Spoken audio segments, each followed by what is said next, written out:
भाइयों, बहनों, पत्रकार मित्रों, मैं आप सभी को प्रणाम करता हूं।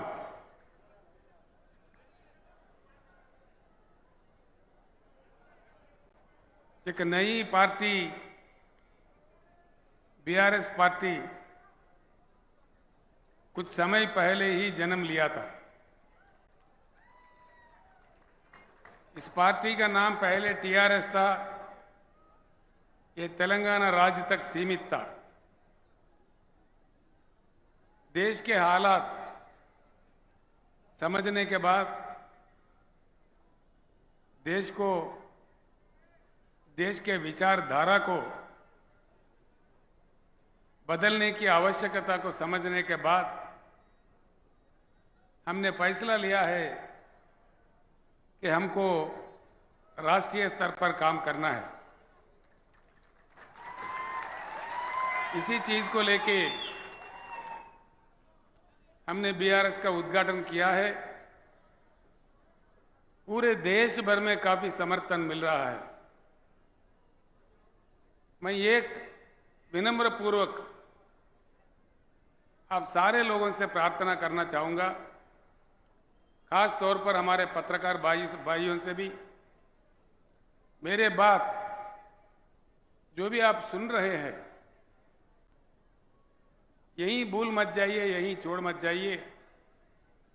आप वापस अपने गांव या अपने बस्ती, अपने शहर में जाने के बाद जरूर इन बातों पे चर्चा करें। ये मैं आपसे चाहता हूं। इस बात की इस देश में बहुत सख्त आवश्यकता है।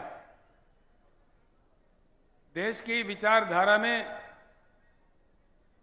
देश के सोच विचार में, देश को चलने चलाने में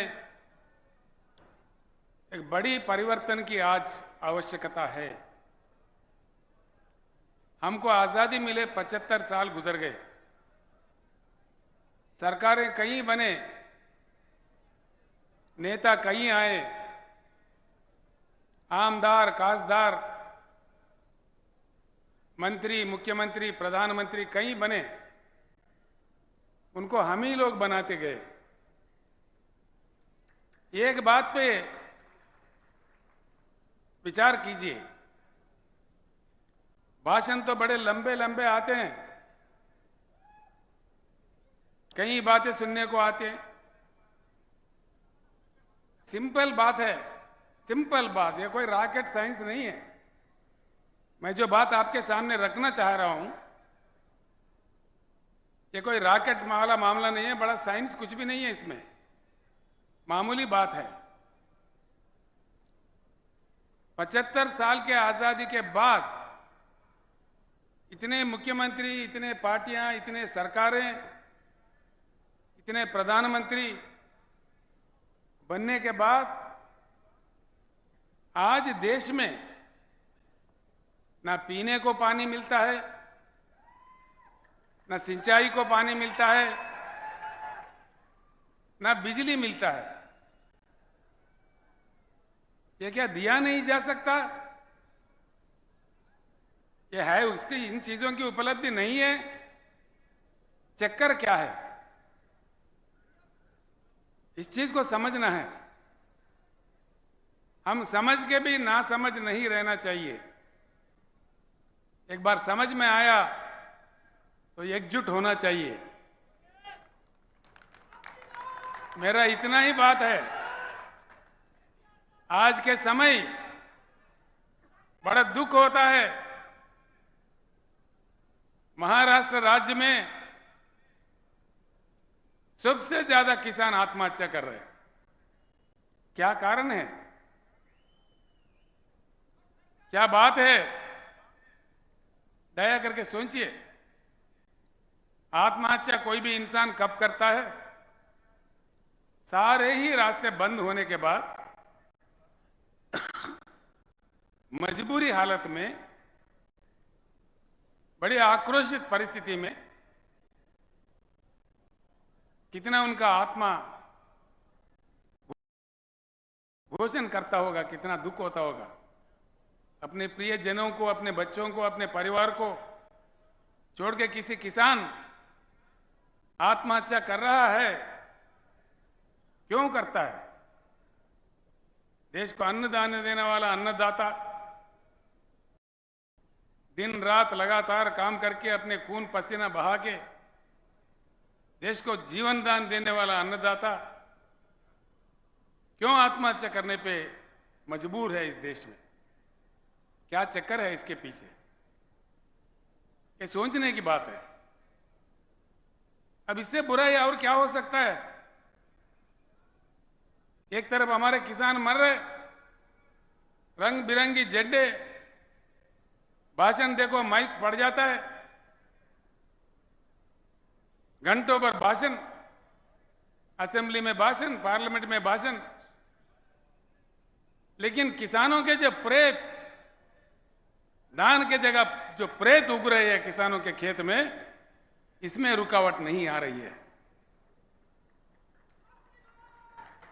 इसीलिए बीआरएस का सबसे पहले नारा, हिंदुस्तान में पहली बार किसी पार्टी ने कहा है, वो बीआरएस पार्टी है, अब की बार किसान सरकार।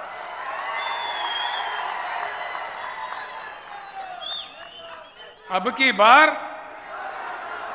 मुझे सुनने नहीं दे रहे, अब की बार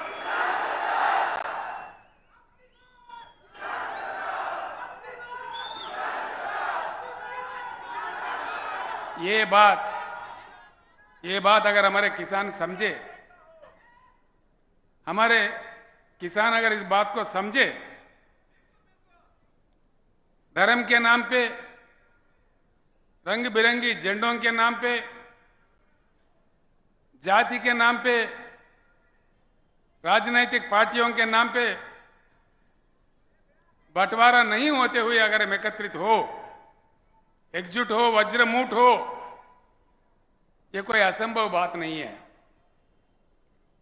सिंपल बात है, इस देश में किसानों की संख्या 42% से ज्यादा है। 16 करोड़ हमारे किसान परिवार है,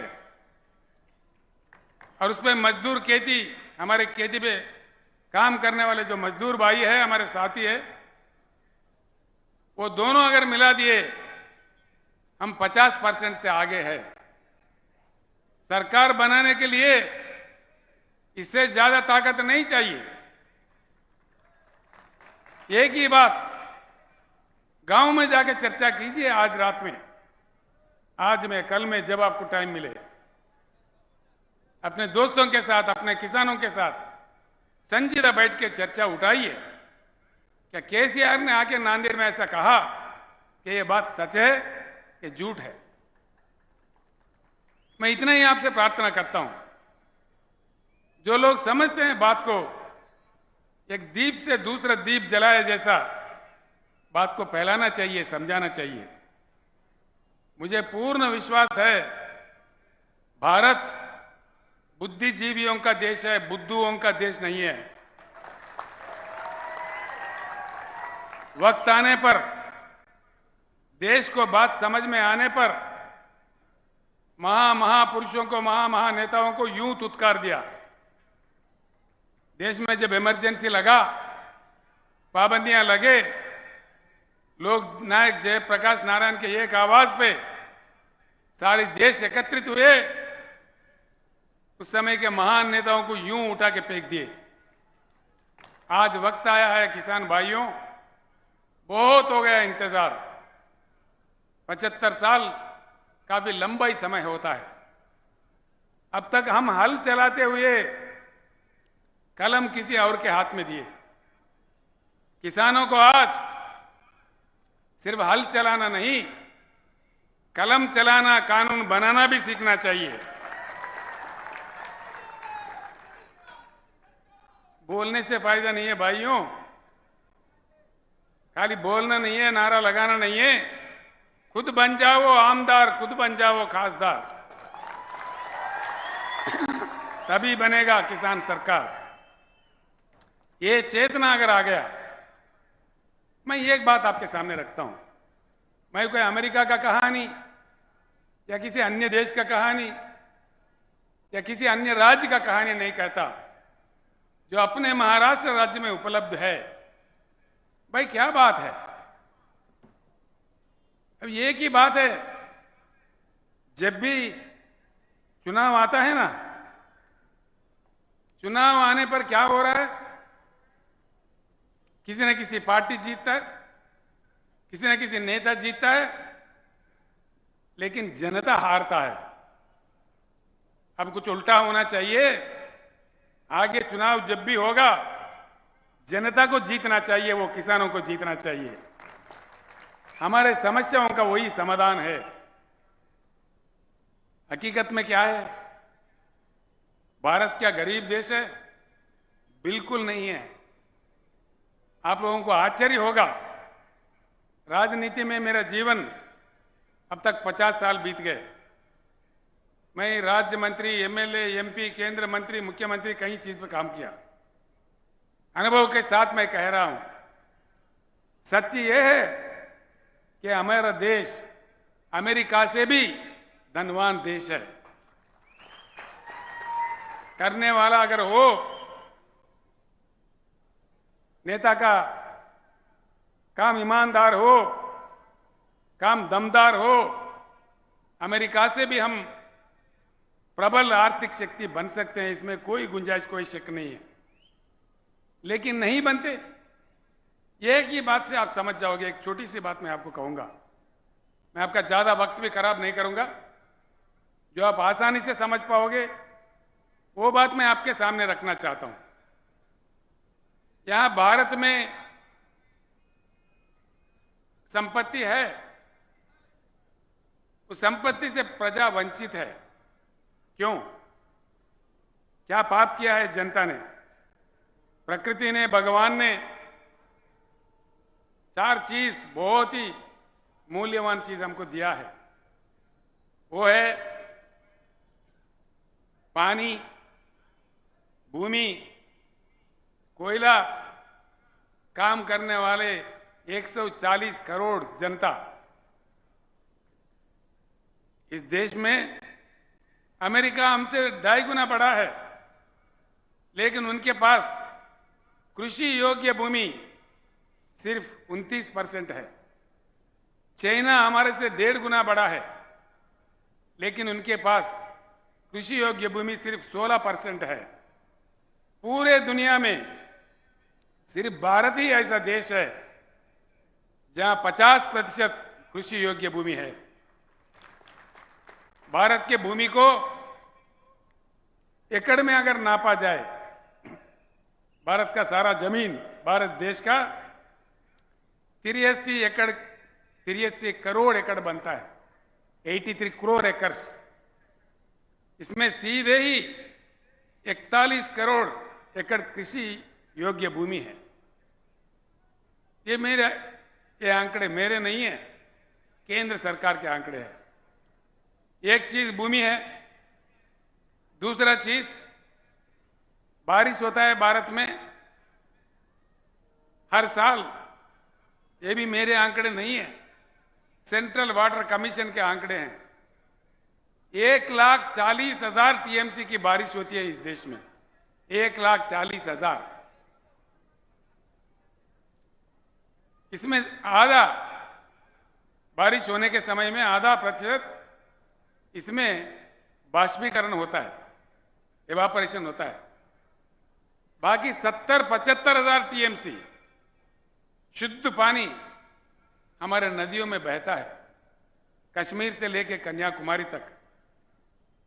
आज तक हिंदुस्तान में आजादी से लेकर आज 75 साल तक पानी अगर उठाया तो सिर्फ 20-21,000 टीएमसी का उपयोग हो रहा है। बाकी 50,000 टीएमसी का पानी समंदर में बह जा रहा है। ये भी मेरे आंकड़े नहीं है, सेंट्रल वाटर कमीशन के आंकड़े हैं। 50,000 टीएमसी समंदर में जाता है। नेता हमारे तमाशा देख रहे, सरकारें हमारे तमाशा देख रहे। कोने कोने में पीने का पानी का किल्लत। महाराष्ट्र मुझे बड़ा अजीब लगता भैया। महाराष्ट्र से कृष्णा निकलता है, गोदावरी निकलता है, यहां प्रवरा नदी है, पूर्णा नदी है, पेनगंगा है, वेनगंगा है, वारदा है, पंचगंगा है, घटप्रभा है, मंजीरा है, भीमा है, प्राणहिता है, इंद्रावती भी है और छोटे छोटे कई नदियां हैं। महाराष्ट्र राज्य में पानी का किल्लत क्यों, किस लिए, इसके कसूरवार कौन है, दया करके सोचिए। मैं इसीलिए आप सब लोगों को प्रणाम करके प्रार्थना कर रहा था, वापिस गांव जाके इस बात को चर्चा कीजिए। इस देश में सरकार किसने चलाया? 75 साल में ज्यादा से ज्यादा समय 54 साल 54 इयर्स कांग्रेस ने हुकूमत की इस देश में। 16 साल नंबर 2 स्थान पे भाजपा हुकूमत किया। बस 3, 4, 5 साल दूसरे लोग आए और गए बीच में, कोई साल, कोई सवा साल, कोई 1.5 साल, कोई 8 महीना। वीपी सिंह, चंद्रशेखर, देवेगौड़ा ऐसे लोग कम समय के लिए थे। 75 सालों में 70 साल यही 2 पार्टी हुकूमत करते रहे। अगर कोई कसूरवार है तो ये 2 पार्टियां ही है। इस बात को गांव में जाने के बाद सोचिए, चर्चा कीजिए। ये लोकतंत्र है, लोकशाही है, हम अपने बात रख सकते हैं। हमारे संविधान इतना अधिकार हमें दिया है कि हम किसी के व्यक्ति के ऊपर निंदा नहीं कर रहे हैं। जो इतिहास चला उसको साफ बता रहे हैं। अब देखिए, कुछ हल निकला, कुछ समाधान निकला। कांग्रेस गया, बीजेपी आया, भाई वही भाषणबाजी, कोई ये बात तो कोई वो बात। तू कितना मैं कितना, तू कितना का आया मैं कितना का आया, तेरा वो घोटाला तो मेरा ये घोटाला, तेरा अंबानी तो मेरा अदानी।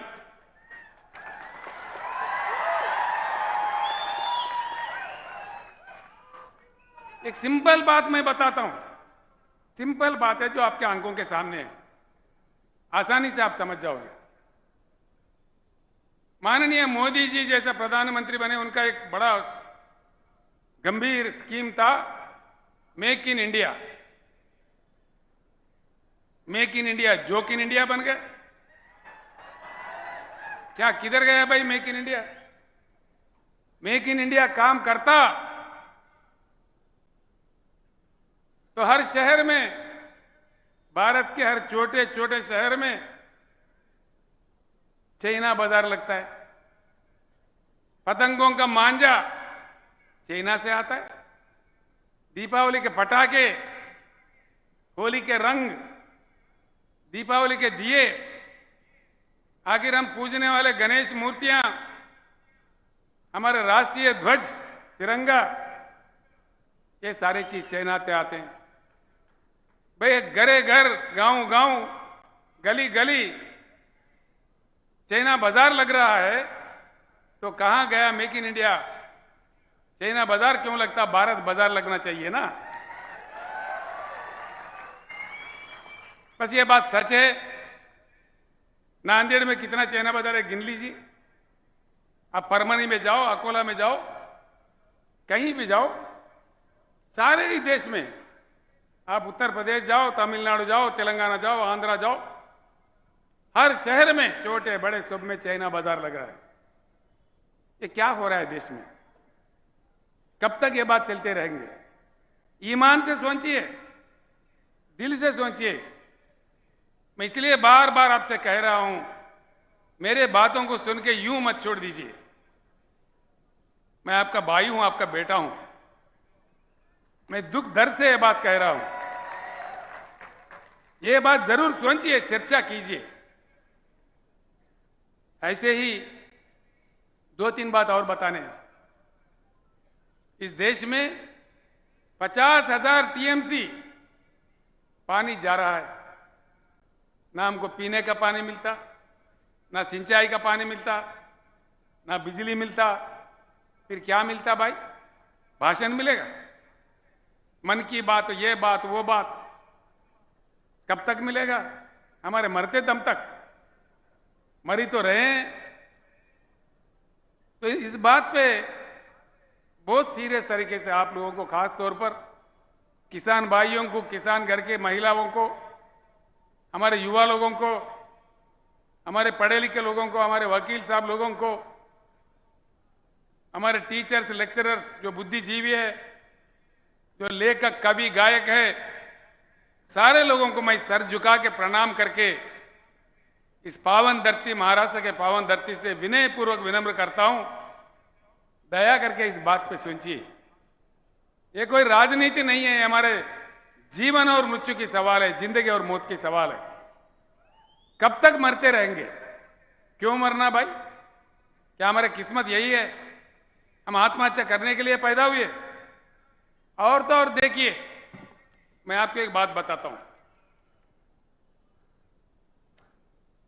दो तीन बातें हैं, आप बड़ी आसानी से समझ सकेंगे। महाराष्ट्र में नदियां इतने सारे हैं, देश में तो और कई हैं। जैसा मैंने कहा आपको, मैं यहां से यहां के बाद पत्रकारों के पास काफी मटेरियल दूंगा आज, कल पूरे टीवी में, अखबार में भी आ जाएगा, वो भी पढ़ लीजिए। कुछ बातें अभी रखता हूं मैं, बाकी बहुत सारे चीज जो स्टैटिस्टिक्स है, ऐसी आम सभाओं में जो नहीं कहा जा सकता, वो आज मैं पत्रकारों के इसमें गोष्ठी में मैं बताने वाला हूं। कल जरूर दया करके अखबार भी पढ़िए, लोकमत पढ़िए, देशोन्नति पढ़िए, जो जो पत्र आपके पास आते हैं वो पढ़िए। एक बात सुनिए, दुनिया का सबसे बड़ा रिजर्वायर, पानी का रिजर्वायर है, हमसे बहुत छोटा देश में, जिम्बाब्वे देश में है। उसका स्टोरेज कैपेसिटी, उसकी क्षमता है 6,600 टीएमसी, 6,533 टीएमसी, सबसे दुनिया का बड़ा ये रिजर्वायर है। इसी प्रकार के नाइलू नदी पे, रशिया में अंगारा नदी पे, चाइना में एंगजी नदी पे, अमेरिका में कोलोराडो नदी पे, किसी अन्य देशों में अन्य नदियों पे 1000, 1500, 2000, 3000, 4000, 5000 टीएमसी के रिजर्वायर्स बन चुके हैं। इतना विशाल भारत, इतनी विशाल जनता, जहां सूखा भी पड़ता है, जहां बाढ़ से भी प्रभावित होता है, ऐसे क्या कम से कम 3-4 रिजर्वायर नहीं होना चाहिए? होना चाहिए कि नहीं होना चाहिए? सुनने में नहीं आ रहा है। होना चाहिए। ऐसे बड़े बड़े रिजर्वायर बनना चाहिए। फिर क्यों हमारे सरकार चुप बैठे हैं?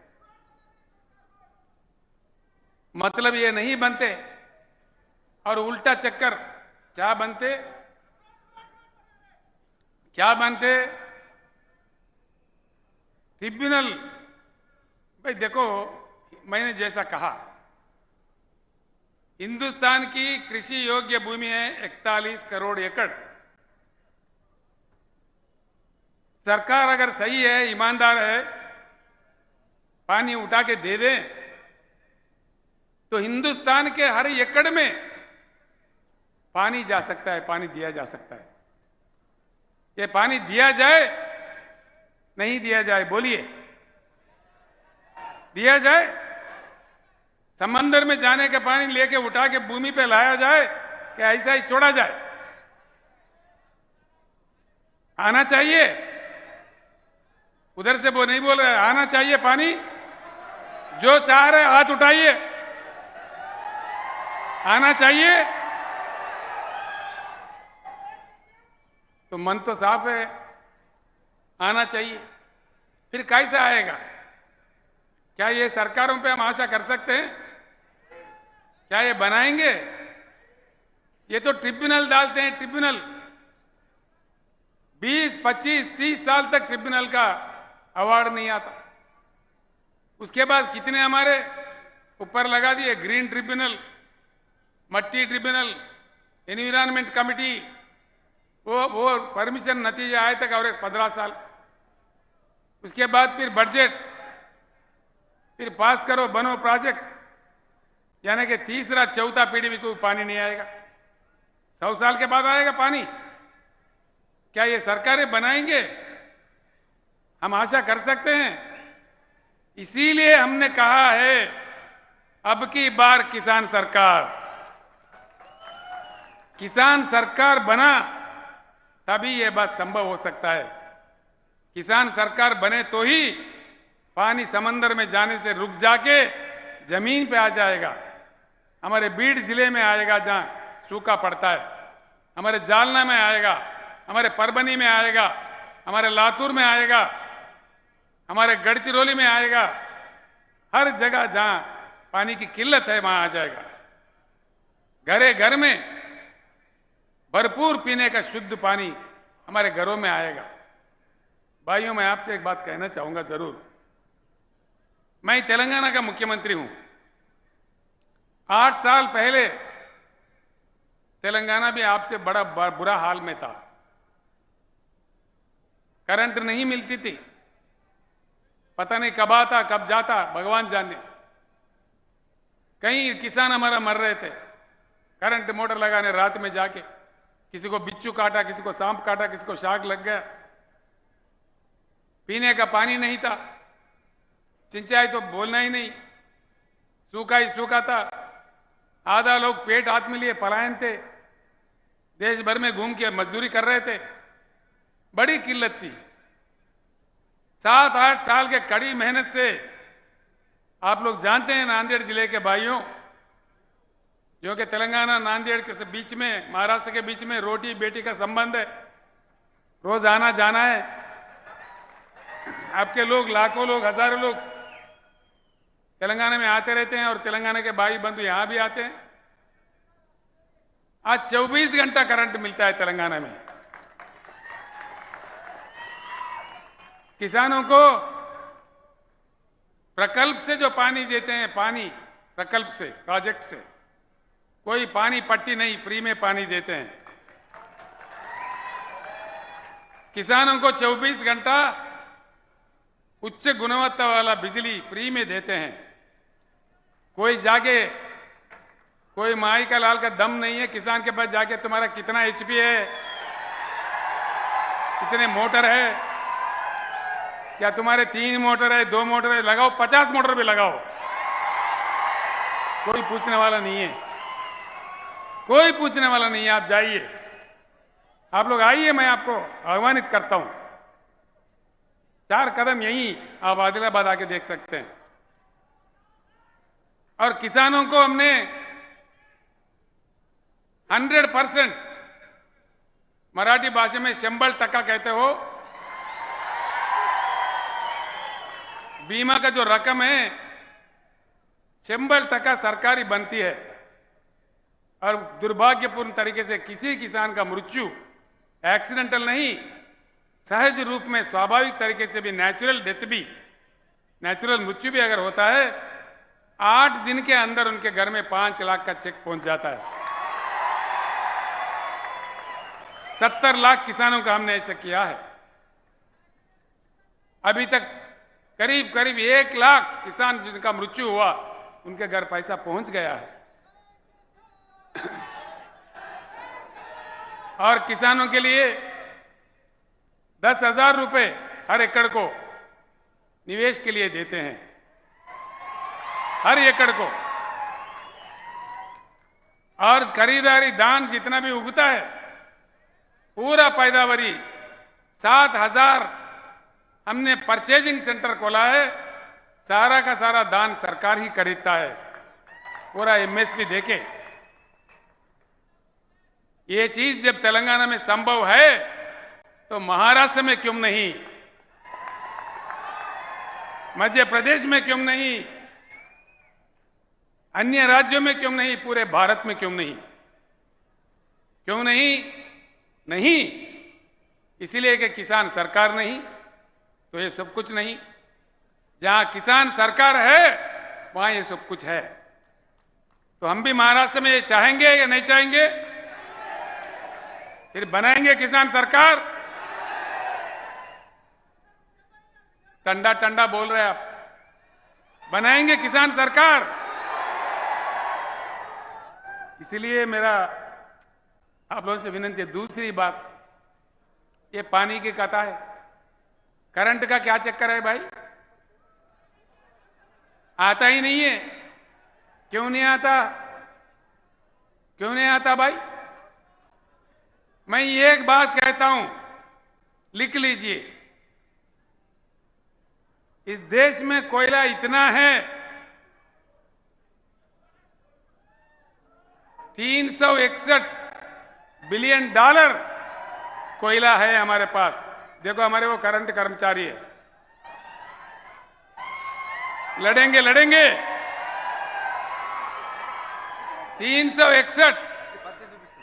हाँ, काटन कपास के लोग हैं। बैठ जाओ भैया। 361 बिलियन टन्स का कोयला है। देश को जितना करंट चाहिए उतना अगर कोयला से बिजली पैदा करके अगर देश में 24 घंटा करंट भी दे दें, 125 साल के लिए ये कोयला सीमा बस है। और कोयला कहां है? कहीं आकाश में है? यही है, हमारे चंद्रपुर में है, बलारसा में है, उमरेड में है, हमारे गुग्गूस कालरीज में है, महाराष्ट्र के धरती में ही है। महाराष्ट्र में गोदावरी भी है, महाराष्ट्र में कोयला भी है, लेकिन यहां पानी नहीं मिलता और बिजली नहीं मिलता। यह क्या चक्कर है भाई? जरूर इसमें दाल में कुछ काला है। ये बात अगर आप सही समझ जाओ, इसमें कोई संस्कृत नहीं है, कोई अंग्रेजी नहीं है, कोई जर्मनी जापानी भाषा नहीं है। कौन सा बड़ा समझने की बात है इसमें? बस हम झंडा देखते ही पागल हो जाते हैं। हमारा नेता क्या दिया? तुम्हारा नेता हमारा पार्टी क्या दिया? क्या बनते? जब ज्यादा से ज्यादा सरपंच बनते होंगे, जिला परिषद चेयरमैन बनते होंगे, लेकिन हमारे किसानों का प्रेत उठ रहा है। इसमें हमको एहसास नहीं होना चाहिए? हमारे घरों में पानी की किल्लत है, इसका हमारे एहसास नहीं होना चाहिए? ये राजनीतिक तमाशा जब तक चलता रहेगा तब तक हम खामोश रहेंगे, तब तक हम बटे हुए रहेंगे, जब तक हम एकत्रित नहीं होंगे। जो संपत्ति हमारे सामने है, हमारा अपना है, हमारे गांव में है, हमारे राज्य में है, इसको जाके हमको वर्ल्ड बैंक से कोई भीख मांगने की जरूरत नहीं है, कोई अमेरिका का फाइल पकड़ने का जरूरत नहीं है। हमारा संविधान है, हमारे कानून है, हम कुछ सब कुछ बना सकते हैं। हम में वो ताकत है, हम आजाद हिंदुस्तान है।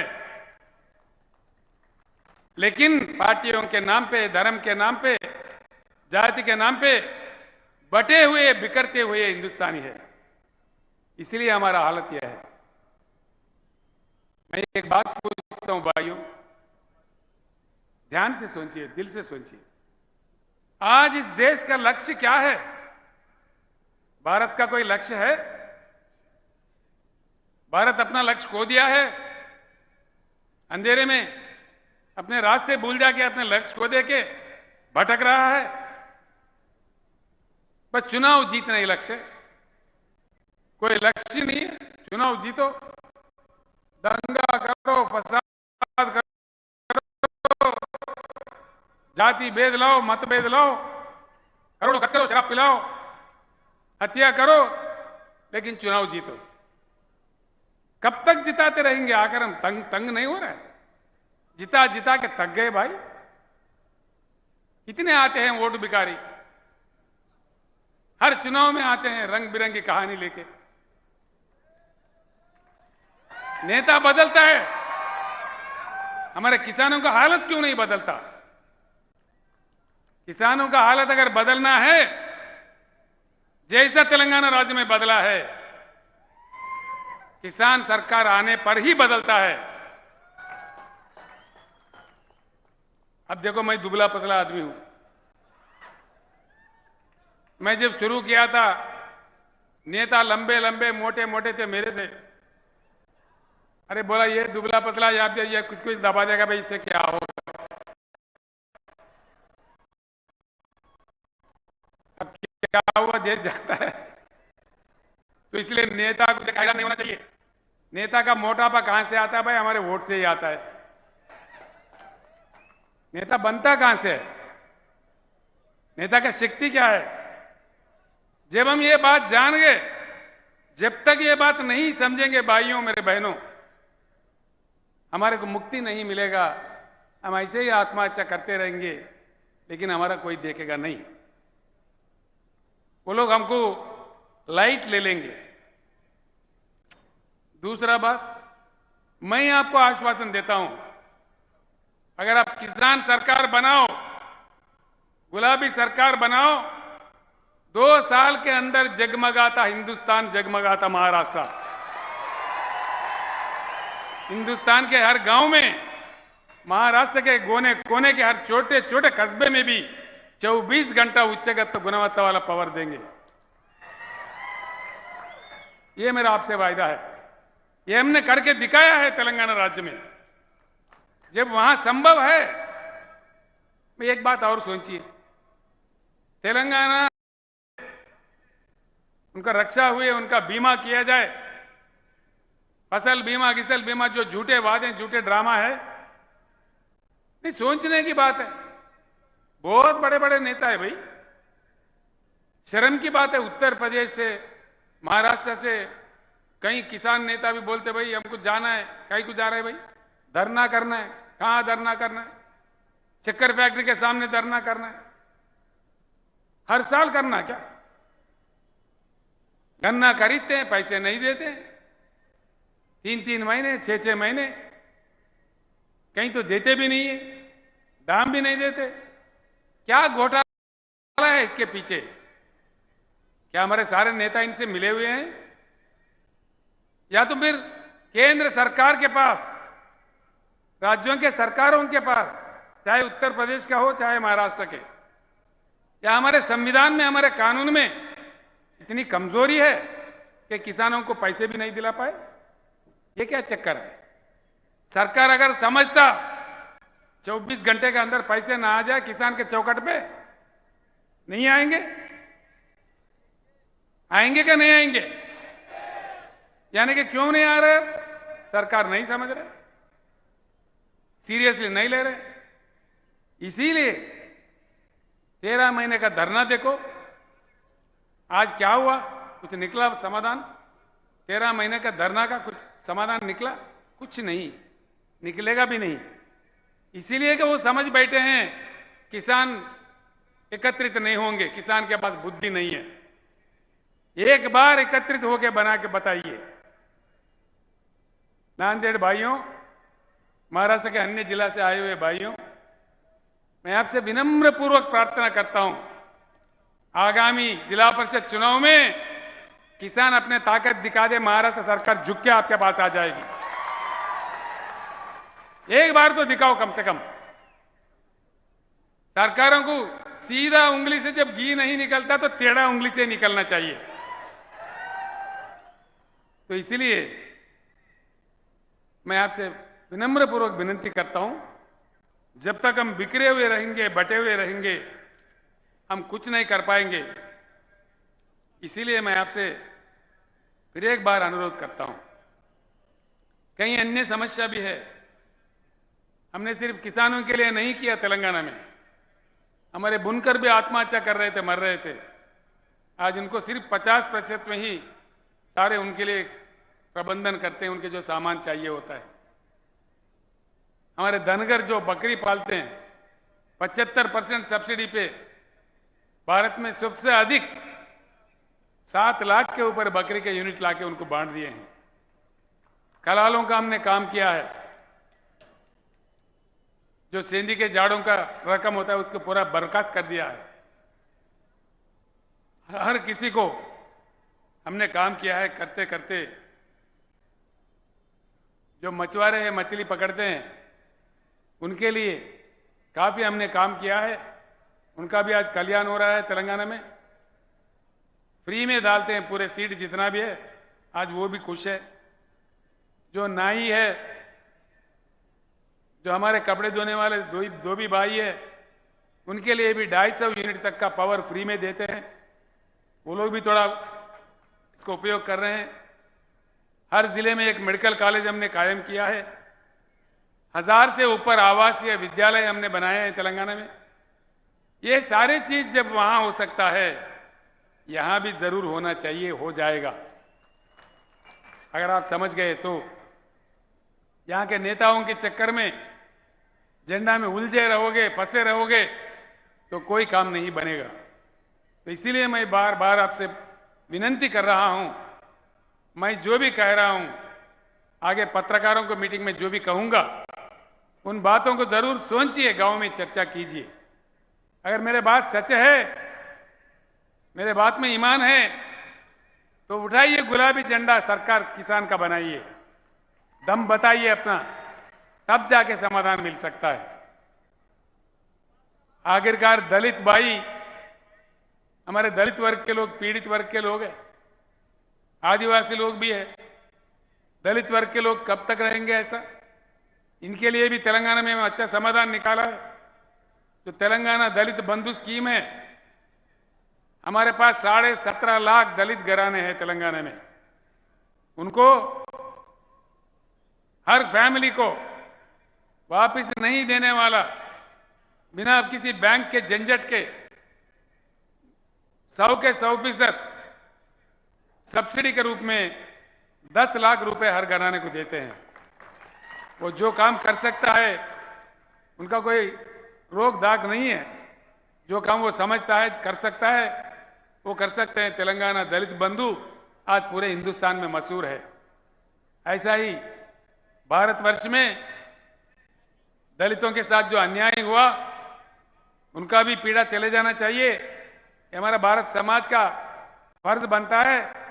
तो इसीलिए हमने प्रतिज्ञा लिया है, शपथ लिया है, बीआरएस सरकार आ जाए तो हर दलित घराने को 10 लाख रुपए दिया जाएगा। हर साल 25 लाख दलित घराने को देश में दलित बंधु भी लागू किया जाएगा पूरे देश भर में।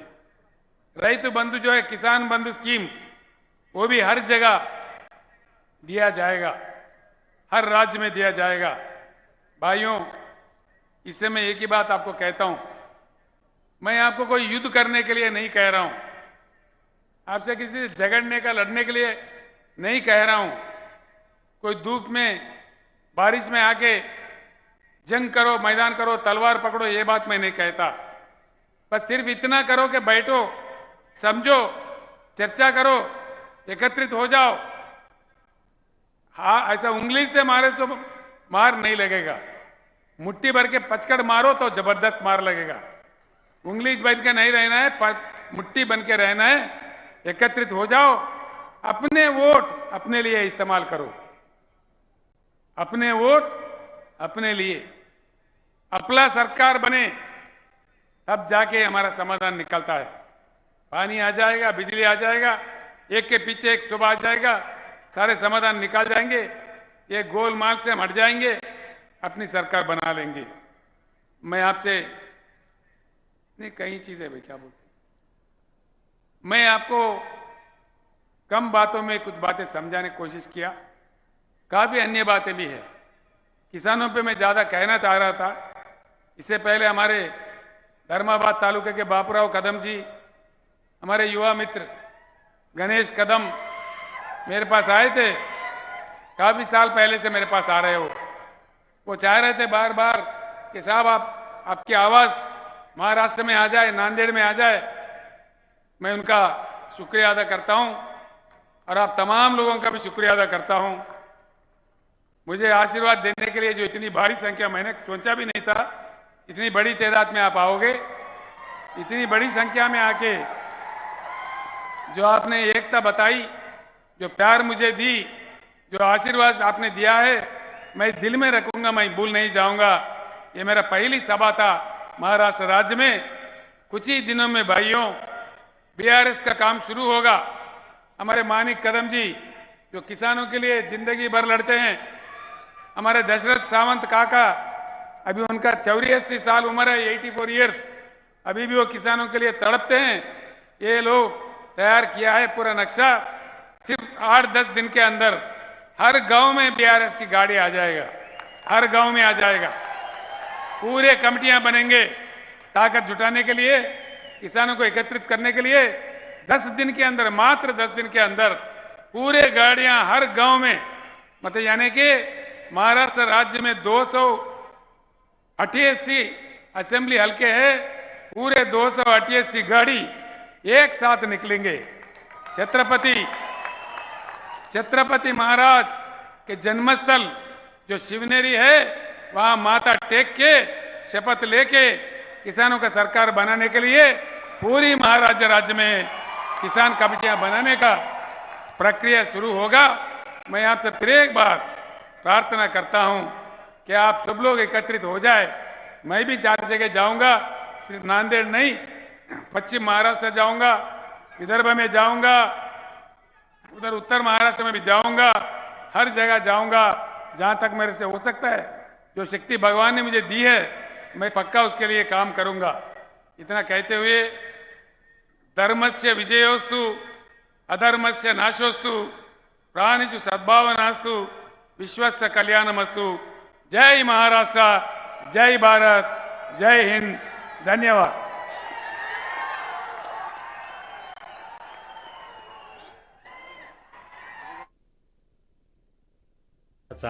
तसेच खड्या कपारीने आणि त्यातून वाहणाऱ्या नद्यांनी नटलेल्या महाराष्ट्राचा गौरव करताना मावळ्यांच्या पोलादी मनगटाने मिळवून दिलेल्या स्फूर्तीतून शब्द उमटतात.